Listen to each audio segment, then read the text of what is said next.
I wanted to eat some beef, so I figured why not make some skewers? I've never made skewers before, but it seems easy enough, right? All you do is stick on some meat, stick on some veggies, put it in the oven, rotate it, put it in the oven again, and you're done. So I bought these skewer sticks. They're pretty long. I think we'll be able to fit a good portion of meat on it.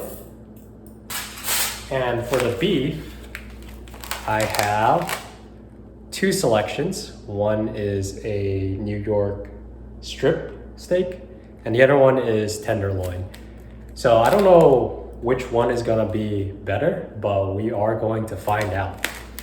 Which beef is the best skewered beef between tenderloin and strip steak? I got these because they were the more affordable options. For the veg, we're going with peppers. I have some leftover onions. And of course, we're going also with pineapple. I love grilled pineapple. I think it's gonna turn out great. And it's definitely gonna make me really happy when I eat it. For the sauce, I'm planning to make kind of like a teriyaki soy sauce, sweet glaze. Yeah, I got all the ingredients right here. I got brown sugar. I learned how to make a really good teriyaki sauce from my previous salmon recipe review video, so check that out if you want to see how to make one. That's mainly it for the ingredients, so I'm gonna go ahead and start cooking. We're starting off by cutting the strip steak and tenderloin into bite-sized pieces. Out of all my ingredients, I always cut my meat first out of the fridge because it's easier to slice through the meat when the meat is still firm.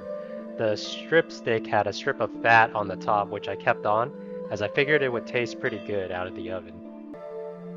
You can see that tenderloin was real easy to cut through, like a hot knife through butter. Now we want to cut the veggies into chunks so that we can place them on the skewers.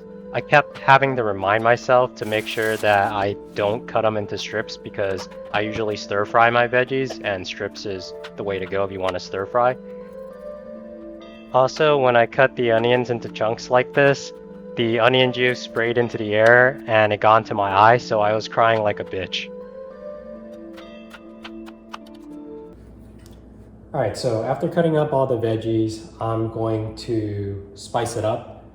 I'm not going to add all the spices that I showed on my table earlier because a lot of the spices I think are better served in the teriyaki style sauce. So the only two spices I'm going to directly put on the meat before putting on the sauce is this smoked paprika and some black pepper.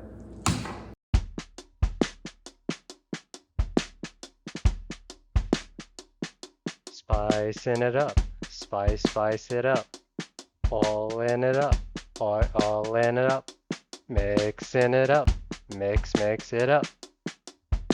Do it again, this time with meat.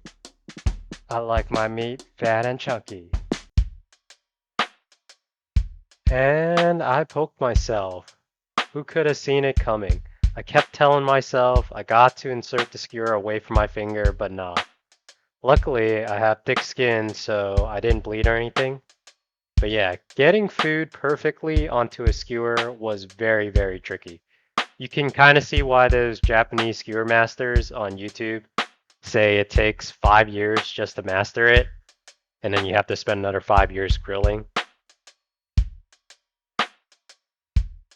Since I had enough ingredients for a second batch, I used it the next day to bake another set of skewers with different oven adjustments. Alright, so for the sauce, I'm just going to use the rest of this bag of brown sugar, and I'm just going to eyeball everything else.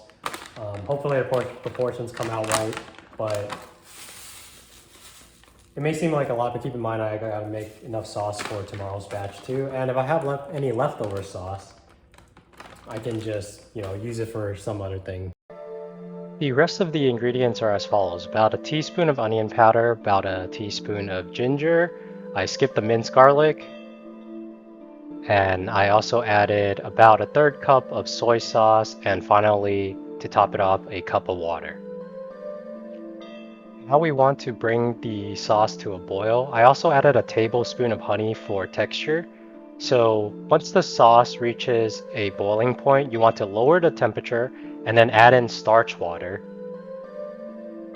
And after adding in the starch water, you can just stir slowly until it thickens. You now have a batch of teriyaki sauce.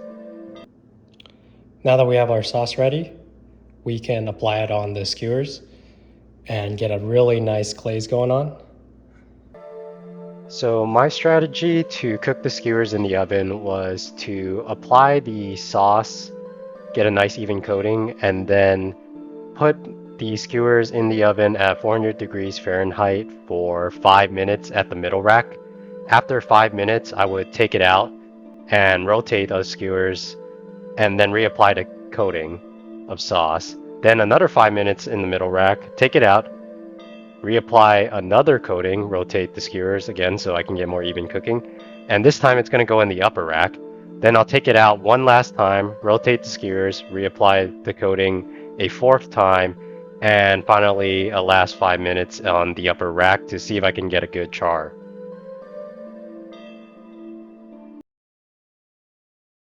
Here, let's take a closer look right here.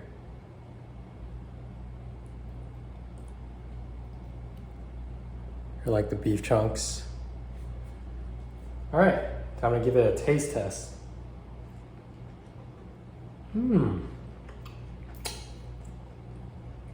Oh wow, that was good.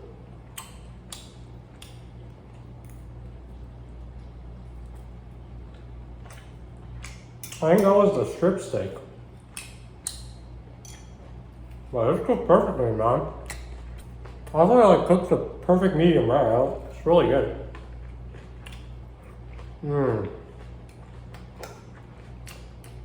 Oh, the sauce, the veggies are cooked through. So good. This pineapple. Oh my god. Oh, this piece looks like a tenderloin piece right here. So, oh yeah, look at that. It's a medium rare. I don't know if you can see it, but it's like a little bit pink. Just a slight tinge. Like I was able to bite right through, you know. No, it's not hard at all. Now I didn't get the char that I want. I mean, you can kind of see it a little on the outside, but it's not like overall there's no crunchy exterior. So I think next time I have to use the broiler, I thought just by putting it on the top rack you can get a good char, but evidently I'm wrong about that. Let's be real. Nobody really eats skewers like on a plate, right? If you're gonna eat skewers, you gotta eat it like this. So hopefully it doesn't drop everywhere, but I'm gonna take a bite straight off the top.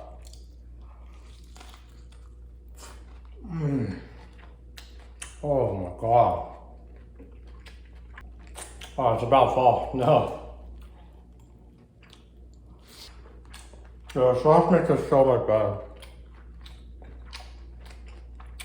I think it was important to like apply the sauce multiple times because a lot of those sauce did end up falling, but you can see like a sheen of sauce on the top. So applying it multiple times did make it, you know, end up sticking to the skewer.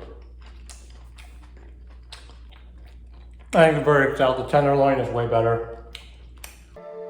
I had enough ingredients for a second batch the next day.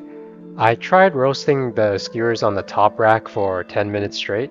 Then I took it out and turned the meat and roasted on the top rack for another 10 minutes.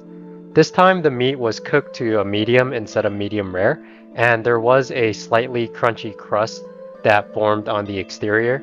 But since I did not reapply the sauce, I felt the flavor was a bit lacking to the previous batch. Overall, I think both cooking methods are fine depending on how you like your skewer beef done.